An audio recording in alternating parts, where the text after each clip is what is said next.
Migraine, భుజం నొప్పి, నడుం నొప్పి, మోకాలు నొప్పికి నిజమైన పరిష్కారం ప్రాణ పెయిన్ క్లినిక్ లో.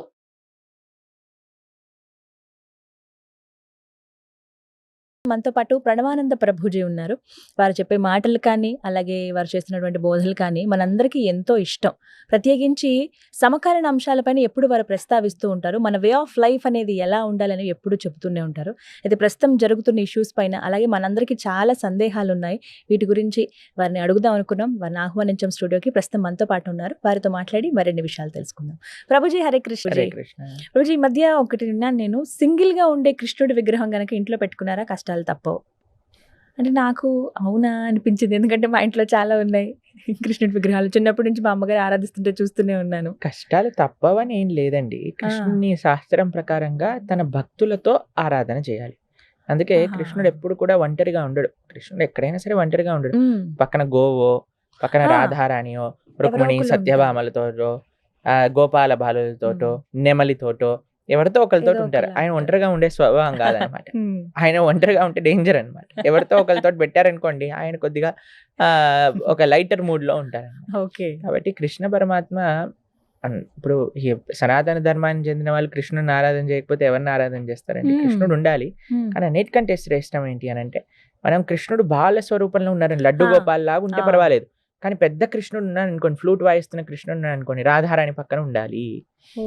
ఉండేటట్టుగా ఉంటే ఏమవుతుంది అని అంటే, ఆరాధనలో ముఖ్యంగా మనం పెట్టుకున్నప్పుడు ఏంటి అని అంటే, భగవంతుడు మనము స్వామి ముందు నించున్నప్పుడు శ్రీమతి రాధారాణి అమ్మ పక్కన ఉందనుకోండి, మనల్ని రికమెండ్ చేస్తుంది అనమాట. చూడండి, మనకి ఎక్కడైనా టూర్కి వెళ్ళాలి, ఇప్పుడు 10th ఇంటర్లో అందరూ ఎక్స్కర్షన్కి వెళ్తూ ఉంటారు. ఇప్పుడు నాన్న దగ్గరికి వెళ్ళరు పిల్లలందరూ కూడా, అమ్మ దగ్గరికి వెళ్ళి అమ్మని కన్విన్స్ చేస్తారు ఎలాగోలాగా.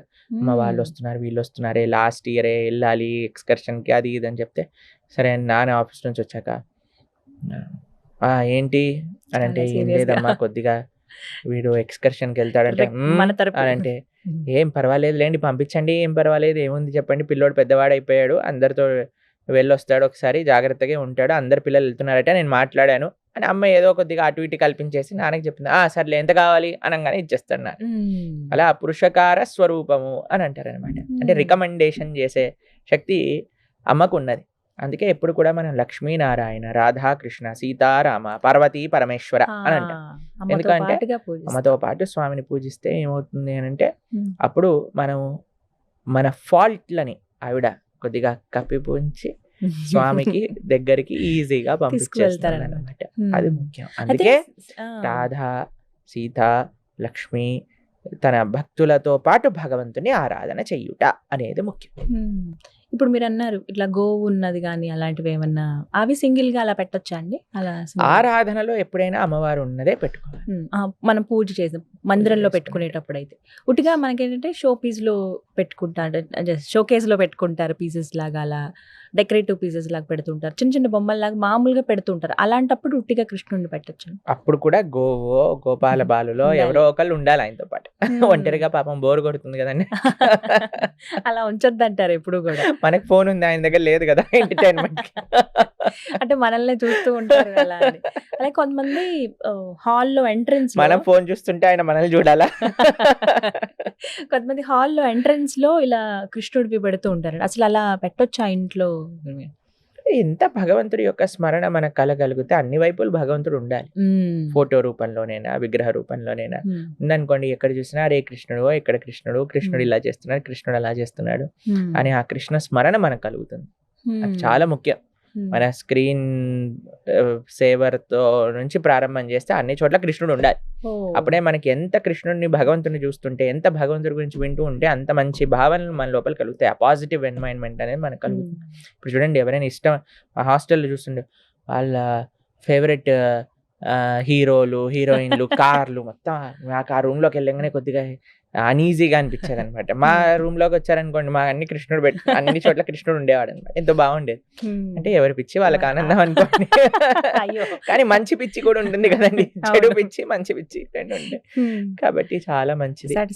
భగవంతుడు సకల గుణాలకు నిధి, సకల అందానికి స్వరూపం ఆయనే. కాబట్టి మనం భగవంతుడు ఎన్ని వైపులు, అన్ని 4 వైపులు చూస్తే భగవంతుడు ఉన్నాడు అనుకోండి, కనిపించేలా. అది ఇంటికి మంచిది, మనకి మంచిది, మన కృష్ణ స్మరణ కలిగిస్తూ ఉంటుంది. దానికంటే గొప్ప విషయం ఇంకేముంది చెప్పు.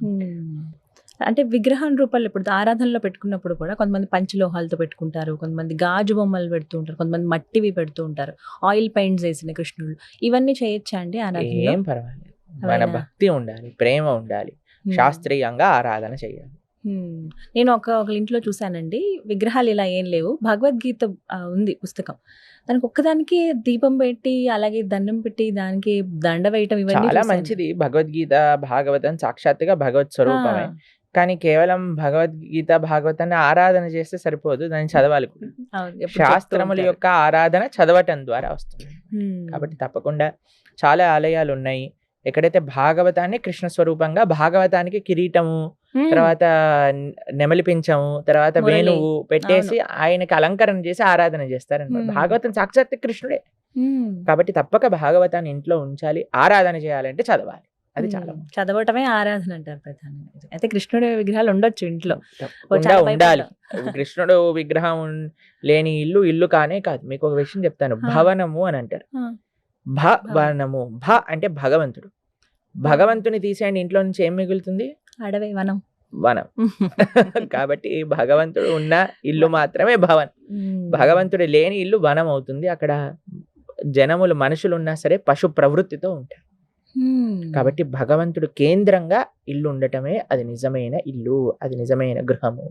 అది చాలా ముఖ్యం. ఇప్పుడు అందరూ చక్కగా కృష్ణుడి విగ్రహాల ఫొటోస్ అన్ని తెచ్చుకుని పెట్టుకుంటారు. పెట్టుకోవాలి. ఇంకా మా భక్తుల ఇళ్లలో మీరు చూసారనుకోండి, ఎక్కడైతే ఇప్పుడు చూడండి, ఒక దగ్గర మెయిన్ అట్రాక్షన్ ఏంటి అంటే టీవీ స్పాట్ అంటారు. అది TV unit. ఇంట్లోకి లోగానే టీవీ యూనిట్ ఉంటుంది. యూనిట్ కనబడి. మా భక్తుల ఇళ్లలో టీవీ యూనిట్ ప్లేస్ లోనే పూజా మందిరం ఉంటుంది. హా, ఇంట్లో మెయిన్ సెంటర్ ఆఫ్ అట్రాక్షన్. మీకు ఒక విషయం చెప్తానండి, ఇంట్లో మెయిన్ ప్రియారిటీ దేనికి ఇస్తారో ఇల్లంతా అక్కడే చేరుతుంది.